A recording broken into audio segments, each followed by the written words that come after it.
The cycle of economic boom and bust is commonly called the business cycle, as if it were a natural occurrence like the hydrological or carbon cycle. These natural cycles are ultimately driven by the sun. But what is it that drives the business cycle? One answer is the supply of money. And as we have seen, the supply of money is dependent on loans. So let's look at what happens during the lifetime of an individual loan. We've seen how bank credit is nothing more than the bank's promise to pay, which the bank has created on its books to balance the borrower's promise to pay that it has received. The bank's promise to pay is usually spent on some real good or service and allowed to circulate, making the efficient exchange of goods and services easier to accomplish.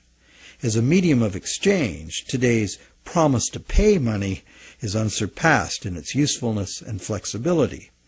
However, because no money is created to pay the interest, a seemingly impossible situation is created. On the face of it, if borrowers had to pay the interest they owe all at once, they would have to fight it out for a limited sum of existing money that was very much less than the total owed. The percentage that would be unable to pay off their loans would be simple to calculate. However, interest is usually paid over time, not all at once.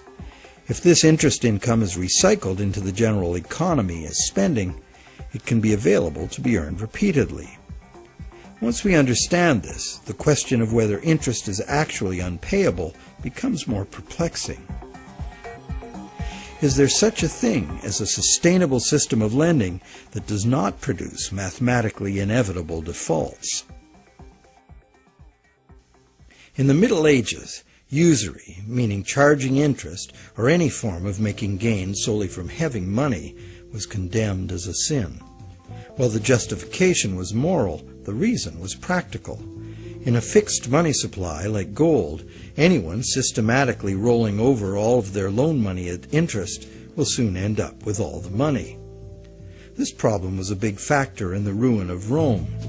Private accumulations of gold forced the government to mint coins made of base metals instead of the real thing. Debased currency led to failing confidence and ultimate decline. The lesson was well learned. For the next 1,000 years, the Roman Catholic Church declared collecting interest on a loan to be a sin punishable by excommunication. In some countries, the penalty for practicing usury was death. Is charging interest really a sin? While today it seems very reasonable to charge for the use of money, there's a simple and unavoidable problem with doing so.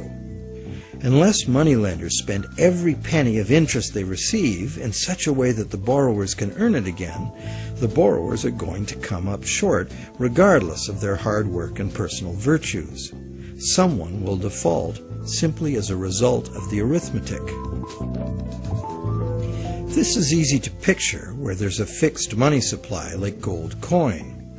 As long as all of the coins taken in as interest are spent so that the borrowers can earn them, the same coins can be used to pay the interest over and over. The lender can profit by buying real things with this coin, but the coin itself must be spent, not lent nor removed from circulation. Leaving aside any moral considerations, this arrangement would be sustainable. However, if the interest coins are re-lent at interest or removed from circulation by hoarding, there will be an inherent shortage of coins with which to pay off the aggregate debt.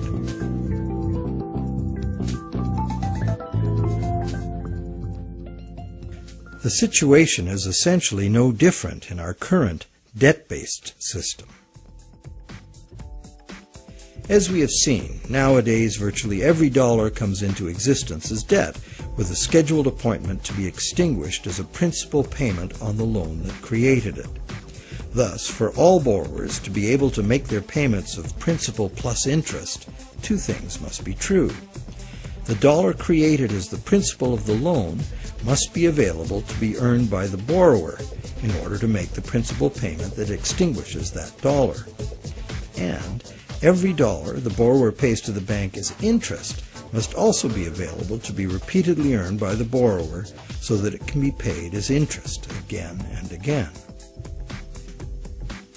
There is a common theory, undoubtedly popular with lenders, that because the banks spend their interest earnings as operating expenses, interest to depositors, and shareholders' dividends, there is in fact enough money released back into the community to make all payments. However, like the idea of absolute shortage, this is an oversimplification. Picture what happens if someone else, such as you or I or an institutional non-bank lender, obtains this dollar and then lends it out at interest. Well, now that same dollar is simultaneously owed to two lenders and has two simultaneous interest charges attached to it. In addition, if this dollar is loaned, repaid, and reloaned by the secondary lender, it is not available to pay off the principal of the loan that created it, except as another loan. So, can we borrow from Peter to pay Paul and borrow from Paul to pay Peter? This gets interesting. We can. However, each time money is borrowed, there's an interest charge added that also must be paid. If all added interest charges can be earned, all payments can be made. On this basis, many economists and defenders of the current system claim there can never be a shortage of money and all payments can be made. But this seems to be a false assurance. For instance, if secondary lenders capture some of the money needed to retire the loan that created that money, the original loan can never be retired. The deficiency will have to be borrowed over and over forever, each time at interest. Each deficiency will be cumulative, adding to an ever-building total of debt that can never be paid off. And it stands to reason that for each added interest charge in the system as a whole, something extra is demanded of the system as a whole to pay for it. This affects everyone, producers, governments, and consumers. For producers, that something extra must be raised through higher prices or more sales. However, competition for more sales usually requires lowering prices, necessitating even more sales, and leads to overproduction and saturation of the market. The end result can mean job losses, plant closures, and bankruptcies. For governments, that something extra is raised by increasing taxes. But increasing taxes drains money from the productive economy, resulting in a reduction in the collective ability to pay taxes, which then necessitates increased government borrowing and additional interest charges. For consumers, something extra can mean getting an additional job, or borrowing to pay past debts, or paying off debt over longer periods of time. However, competition for jobs tends to lower wages, and paying over longer periods of time adds enormously to the amount of interest owed. And of course, borrowing to pay off past debts is like trying to fill a hole with more hole. And that is the situation we find ourselves in today.